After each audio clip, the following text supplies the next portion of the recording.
The story opens in the year 2010. CIA agents Matthew and Emily prepare for a dangerous assignment. Their objective is to infiltrate the mansion of a European terrorist named Gore. At the moment, Gore is hosting a birthday party for his 8-year-old son. Their mission is to steal the ICS key, a device that controls the world's critical systems.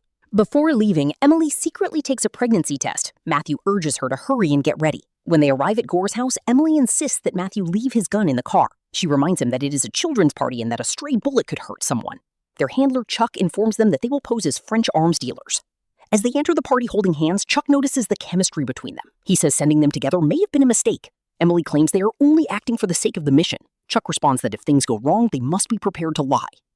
Inside the house, Emily sprays a chemical onto her hand. When Gore takes her hand and kisses it, his fingerprints are captured. At the same time, his voice is recorded through Emily's watch. Chuck guides them step by step from a remote location. Soon, Matthew and Emily reach Gore's private office. Using the stolen fingerprints and voice data, they unlock the safe. They successfully retrieve the ICS key. The moment the safe opens, a silent alarm is triggered. Guards rush into the room immediately. Matthew and Emily fight back without hesitation and kill all the guards. Afterward, Chuck directs them to a hidden airstrip. There, an MI6 agent named Baron Andrews is waiting for them. Baron greets Emily warmly and shows obvious affection. However, his behavior toward Matthew is cold and awkward. They exchange a few tense words. It is clear they do not like each other. Soon after, the jet takes off. Believing the mission is nearly over, Matthew suggests celebrating with champagne. Emily refuses the offer. Sensing something is wrong, Matthew asks what she is hiding. Emily finally admits that she is pregnant. She shows several test kits to prove she is certain. Matthew is shocked at first, but quickly becomes happy. He tells her he would gladly start a family with her. As they celebrate the news, Emily suddenly feels nauseous. She rushes toward the restroom. A flight attendant stops her and says the restroom is unavailable. Emily insists that she cannot wait. Matthew finds it strange because the flight is scheduled to last 11 hours.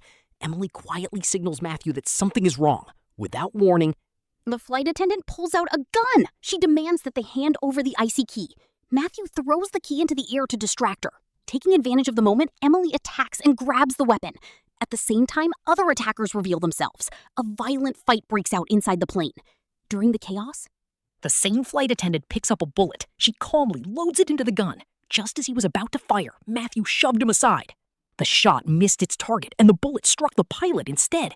The aircraft immediately began to spin out of control. The flight attendant rushed to grab a parachute and the ICS key. At that exact moment, the plane slammed into a mountain. The villain was violently thrown out of the aircraft. The plane was now moments away from total destruction. If they wanted to live, they had to jump. Matthew placed the last parachute on Emily. He told her to take care of herself and their unborn child. Emily refused to leave him behind. She wrapped her legs around Matthew's waist and pulled the parachute open. They both survived the fall. After landing, they realized they could no longer live normal lives as agents. The explosion was massive, and everyone would assume they died in the crash. Because of this, they decided the safest choice was to disappear. Matthew said that he had no one waiting for him, so leaving was easy. He warned Emily that she would have to stay away from her mother forever. Emily replied that it would not be difficult because they never got along anyway. 15 years later, the story jumps forward. Matthew and Emily are now living a quiet life with their children. Their daughter Elise is hot-tempered and always does what she wants. She rarely listens to her parents. Their son Leo is shy and spends most of his time absorbed in gadgets. On the way to school, Emily asks if they should all watch a movie that night. Ellie ignores her and says she is going to study at a friend's house. After dropping the kids off, Matthew and Emily secretly watch them with binoculars. Like detectives, they carefully observe from a distance. Emily notices that Elise is with the same boy again. Matthew feels uncomfortable spying on their own children. He says they should let them live their lives. Emily refuses to stop and points out that they are holding hands. She even claims she saw them kiss. Suddenly, Elise notices them. She angrily asks what they are doing there. Embarrassed at being caught, Matthew and Emily quietly drive away.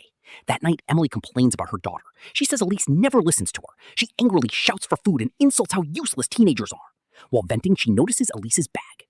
Inside, the laptop begins receiving repeated messages. Emily tries to resist, but eventually picks it up. She attempts to unlock it by guessing the password. Each attempt fails. Matthew arrives and asks what she is doing.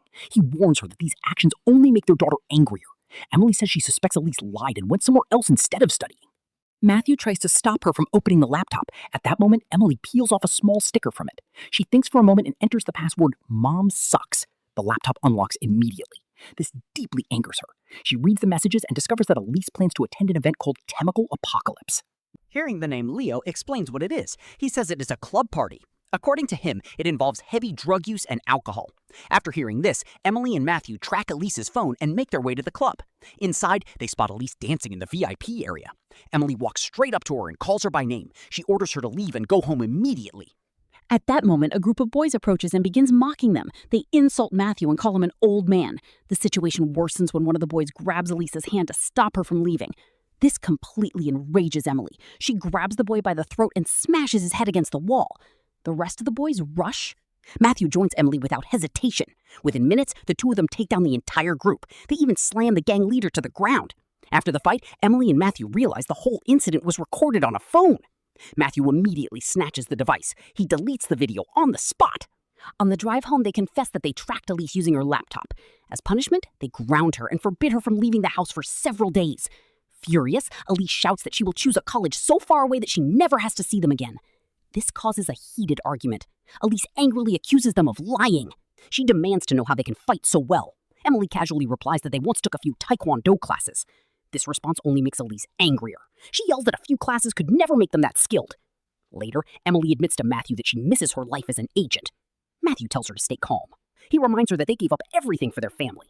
Jokingly, they begin reenacting their old training moves and start play fighting. Meanwhile, Elise argues with Leo. She asks why he revealed her location to their parents. Leo denies everything and claims he told them nothing. Deep down, he is secretly happy that his sister got caught. The next morning, their former boss, Chuck, suddenly appears at their house. Matthew is shocked and asks how he found them. Chuck explains that the club fight video went viral online. Emily urges him to come inside quickly. Chuck refuses and says he does not have much time. He gets straight to the point.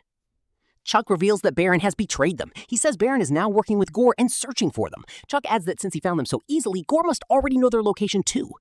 Emily is confused and asks what they could possibly want after all these years. Chuck then reveals that the ICS officer was never found in the plane wreckage. Gore believes Emily and Matthew still have the device. Chuck warns them that their house is no longer safe. Suddenly, a sniper bullet hits Chuck directly in the neck.